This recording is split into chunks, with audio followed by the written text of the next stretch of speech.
भिवंडी महानगर पालिका ward number 20 में कांग्रेस की जोरदार चुनाव प्रचार रैली।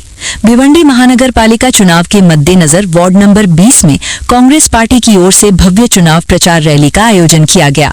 इस रैली में कांग्रेस के बड़ी संख्या में कार्यकर्ता, पदाधिकारी और स्थानीय जनता शामिल हुई, जिससे पूरे वार्ड में उत्साह और जोश का माहौल देखने को मिला। रैली के दौरान कांग्रेस नेताओं और उम्मीदवारों ने जनता से संवाद साधते हुए वार्ड की प्रमुख समस्याओं पर ध्यान केंद्रित किया। सड़क की बदहाल स्थिति, पानी की किल्लत और साफ सफाई जैसी बुनियादी समस्याओं को प्राथमिकता के आधार पर सुलझाने का आश्वासन दिया गया। कांग्रेस नेताओं ने कहा कि सत्ता में आने के बाद वार्ड के सर्वांगीण विकास के लिए ठोस और प्रभावी कदम उठाए जाएंगे। इस अवसर पर वार्ड नंबर 20 से कांग्रेस पार्टी के उम्मीदवार रेखा राजेंद्र साठे, विकास बाड़ू पाटिल, वैशाली मनोज महात्रे और जितेंद्र हरिनाथ पाल उपस्थित रहे। सभी उम्मीदवारों ने एकजुट होकर कांग्रेस को विजयी बनाने और वार्ड के विकास के लिए मिलकर काम करने का संकल्प लिया। कार्यक्रम के दौरान ये विश्वास भी जताया गया कि इस बार भिवंडी महानगर पालिका में कांग्रेस पार्टी का ही महापौर बनेगा और शहर के विकास को नई दिशा मिलेगी।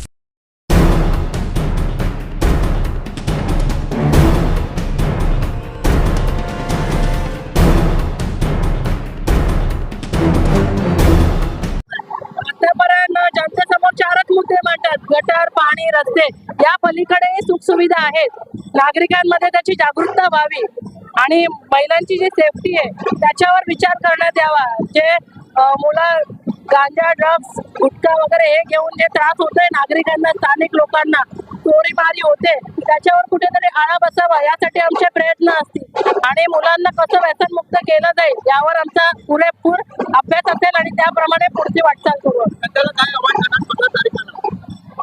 तुम्ही आम्हाला काँग्रेसचे जे उमेदवार आहेत त्यांना पॅनल टू पॅनल मतदान करून एक सत्ता हाती घ्यावी आणि त्यानंतर परिवर्तन बघावं, कारण की बदलाव होणं गरजेचं आहे। बदलाव नाहीये त्यामुळे आपल्या स्थानिक लोकांना भरपूर त्रास आहे। पण आता फक्त विषय एवढेच मांडले जातात: गटर, पाणी, रस्ता। अरे त्या पलीकडे पण विचार करा काहीतरी। हे मी जनतेला आव्हान करते की त्या पलीकडेही आहे आपलं जग, आपल्या लहान मुलांचे शिक्षण आहे, मुलींची सेफ्टी आहे। आज जे सार्वजनिक शौचालय आहेत तिथे साधं महिला स्वातंत्र्याने स्वतःहून जाऊ शकत नाही, अशी मारामारी झालेली आहे। त्याची जिम्मेदारी कोण घेईल? रात्री अपरात्री घटना घडतात, त्याची जिम्मेदारी कोण घेईल?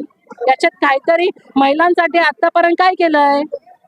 महिलांनी खंबीर उभं राहावं, त्यांचं संरक्षण व्हावं, यासाठी काय आहे याचा विचार करावा। महिलांनी स्वतःसाठी विचार करावा, आपल्याला बदल काय हवा आहे आणि त्या हिशोबाने काँग्रेस पक्षाला मत द्यावं। आमच्या चारही उमेदवारांना एक संघटित मत द्या, आम्ही नक्कीच चेंज करू आणि भिवंडीत महापौर काँग्रेसचाच बसला पाहिजे, हे आव्हान आहे मला जनतेला।